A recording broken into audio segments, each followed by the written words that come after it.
So back up on the chimney, I've cut off the excess. Difficult to see now. I'll try and pull this up again. So that's the pot hanger, and the inner straps just go down it and are clamped on with one hose clip, and that's it. And you put it on and it grips, and there ain't much to it. And then you push that down until it's right down. It's got a bit of a twist in it or something maybe. You push that down. I'll give it a jiggle now without the camera in my hand, and then these straps go in and get folded up, and the other Jubilee clip just goes around the chimney there. It'll make sense in a second. So there's the finished article. There isn't much to it when it's like this. You wouldn't know all that hassle below, but I've just folded up the ends just to give it a bit of a neatness. Doesn't really do anything. And that's the hose clip there. It's just on tight. Not too tight. You don't want to break it. Not much to it. Oh, thank God that's done. And so then, just to show you what I've finished with,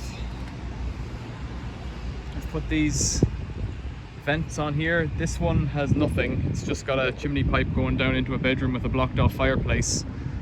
The one in the back goes to a fireplace, but it will be blocked off with a damper door now that we're not going to use that fireplace because there's a stove beside it. But I think even at that, I think the cross-sectional area of those holes is still the same, so might still do to light a fire in it. I can only test it. This one has a stove with no liner way down the bottom that we haven't used in maybe 3 or 4 years. But I've put a cap on it really just to shed the rain. It's not a pot hanger, it's just a crow guard cap.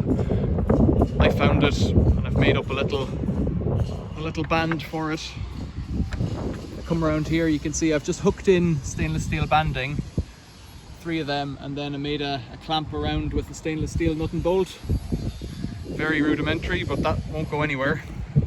I've done the similar thing over in Ireland on the roof of a house over there, and it's been there for a few years now, 3 or 5 years, something like that, and it's completely weather solid. So the whole point in this job, apart from lining the chimney to put a stove in, 2 separate videos perhaps, was to put this concrete cap on here with a reveal underneath that has a drip edge, and that drip edge means that any water landing on top now will be shed 2 inches over, 2.5 inches even, over the edge and drip down.